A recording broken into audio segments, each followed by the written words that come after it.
have my thoughts on it, on Mayor Lightfoot. I just think it's unprofessional, and it's just callous and cold. And I've seen many times with you, you've gone back and forth with Mayor Lightfoot. You've definitely pushed back. How is that?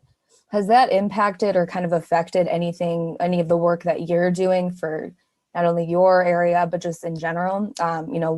How is that with Lightfoot when you guys have, it's a bit contentious at times? Does that make it more difficult, or does it motivate you? Yeah, well, it certainly makes it more difficult, but it certainly is something that we must do for us to have real accountability. Mhm. And despite that, we have to work twice or three times the amount of efforts that we have to put in anything we do. I think it's very important for the public's sake. And as you mentioned, what is actually stupid is to spend $280 million in Chicago Police Department expenses that we could have allocated, in actual emergencies that we have in the city of Chicago. Mm-hmm. I think that is critical for us to have accountability. Of course, in the city of Chicago, that has been rhetoric, no more than rhetoric, but we actually need, in a times of a crisis, to have accountability, oversight, and this word of and this rhetoric around equity is nothing but lip service to the community, because we have seen nothing about equity in the issues about vaccination. Talk about vaccination processes and allocation of resources and how the mayor has politicized. I mean, look at how the mayor talked to the Black Caucus about, basically, and for a mayor who praised herself for something or someone that doesn't quote unquote buy votes, right? To threat, public officials and representatives of vulnerable communities, where basically saying that you're not going to receive shit. That's right. What she said, yeah. That just tells you, the way that she operates, and we Mhm. cannot normalize or accept that from the mayor of the city, which should and was elected on a premise of change and anti-corruption and all that. And we have seen more of the same. She is the Mhm. mayor of the 1%. Oh She yeah. has, she's clearly give up to the big interest groups. Talk about the $280 million that went to protect downtown and how that's go, right? We got to see 750 people got murdered in the city of Chicago, 1,500 carjackings, unemployment, you name it. Yeah. She has been part of the problem. And I think that, elected represent the school board. She campaigned for it. She broke the promise.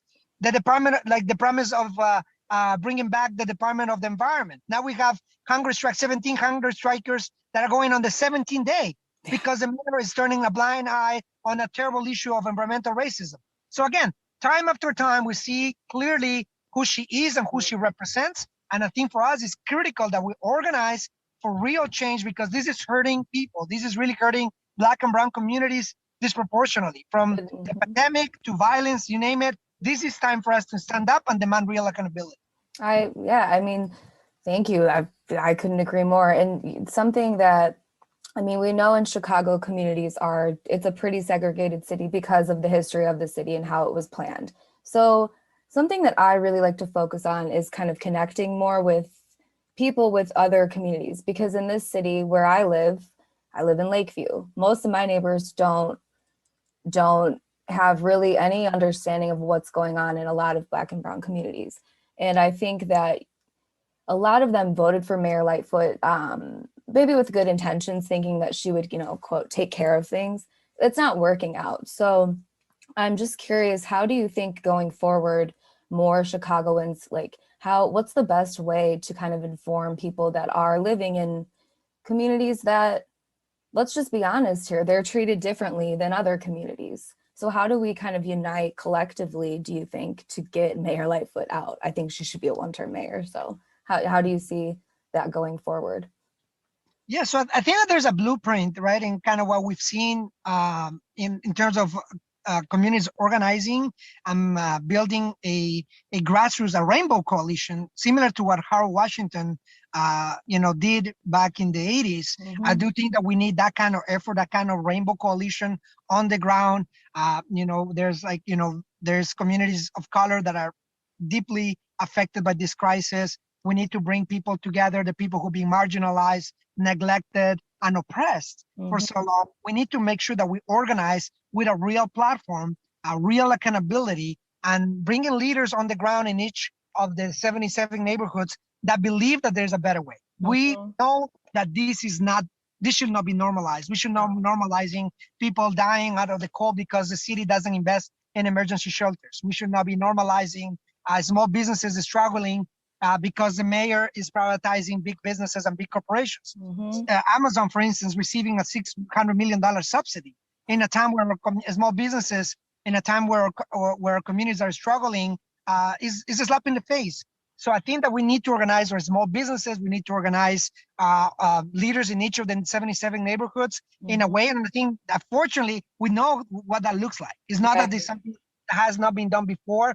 We have done this, in each community. We have at least, in our wards, several alderpersons who are independent, who have fought for change, who have fought in each community to organize on the ground. And I do think that we need to do that in the other neighborhoods and wards where people are demanding change. And I believe that people are seeing the consequences when we see a city council that is controlled by developers, by corporations, by billionaires like Ken Griffin. I mean, the other day, it was really appalling and insulting when I was visiting our neighborhood schools that we had signs thanking Ken Griffin as an advocate of public schools, the same billionaire who opposed the free tax and actually is hurting our public schools for funding because billionaires and corporations don't want to pay the first share.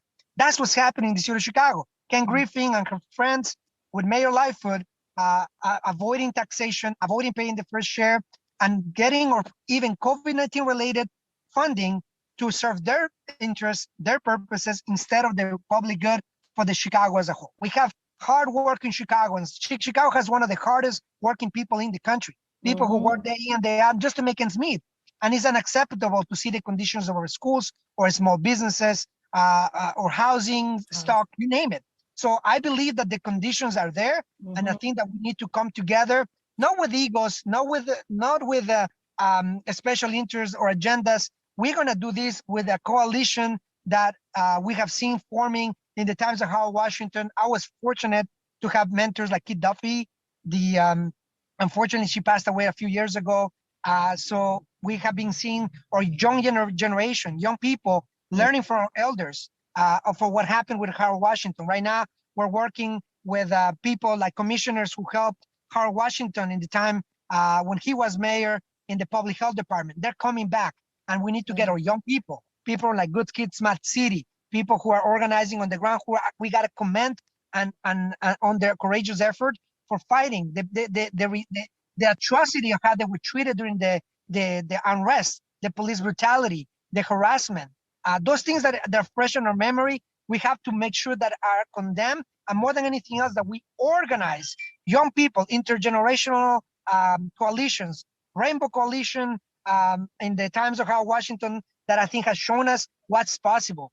Right now, we cannot be afraid. We cannot be afraid. They have taken everything from our communities, including our fear. This is the time that we organize and push forward with real leaders from our communities that need a better social imaginary, something that works for everyone and not for a few.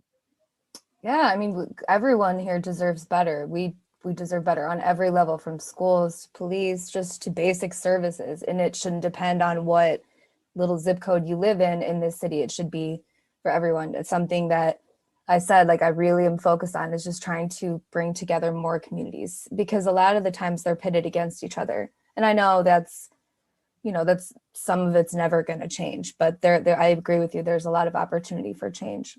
So just the last question, really, I wanted to know, we'll go back to the police. When all of this information came out, what specific spending was clarified? Was there really anything, or was it all pretty vague? Like how this money was spent? I assume it was vague, but maybe you'll surprise me.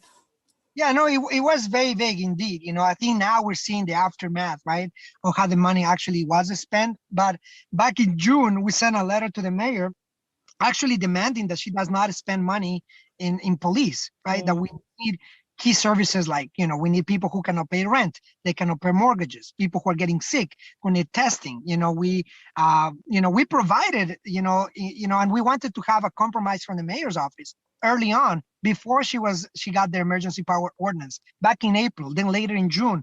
Time after time, we had demanded oversight and accountability, and we got met with a mayor who not only retaliate for anybody who thinks differently, but has become the latest, when she calls people dumb, Yeah. right, for questions, basically, right? I mean, but that has been the norm, this very Trumpian approach, wherever she doesn't agree with something, she not only pushes back on accountability, but insults, undermines, and even attacks not only public officials, but even reporters who have been, fortunately, asking questions. And I think that's what we need. I think also another thing that we need, and unfortunately, we also have seen some media who has been complicit along with this, right? That has, write articles. And I tell you, time after time, they have come after elected officials who are demanding accountability instead of holding the mayor accountable. The same papers who are owned by billionaires, who are serving the purpose of the billionaires to protect the mayor from accountability. They need to protect our communities and the public, not their interests, not a mayor who serves their interests. And that what we need is more press that is independent, that we need to support it. We got to be careful with these billionaires taking over media outlets, that they're taking over, communication outlets and becoming propaganda instead of actual independent media outlets of information. That's what, fortunately, we have media outlets like you and, I think during the time of unrest, independent young journalists who were out documenting, videotaping, and getting the truth out there, that wasn't covered from some of the mainstream media, because we do have an issue with that as well. So I think that those are certain things I think that we need to provide, and at some point, legislation to prevent billionaires and corporations to own media. We need to have more media that is publicly accountable as well. And I think that is important that we, when we man accountability at every level of government, and I think that is important that we get this information out there so that when people see the atrocities with vaccination, what it is to have essential workers, teachers, people, librarians that are on the front line, but yet are in the back of the line in terms of vaccination, because the mayor has politicized this issue, even a public health matter. That's how far she's gone. Oh yeah, I'm really hoping that all of this is going to, ultimately lead for her to be a one-term mayor, because she ran on campaign promises of being a change. She kind of came out of nowhere, and I was a little suspicious. I felt like her sights are much farther and greater than Chicago, and she's proving that she answers to people outside of the city.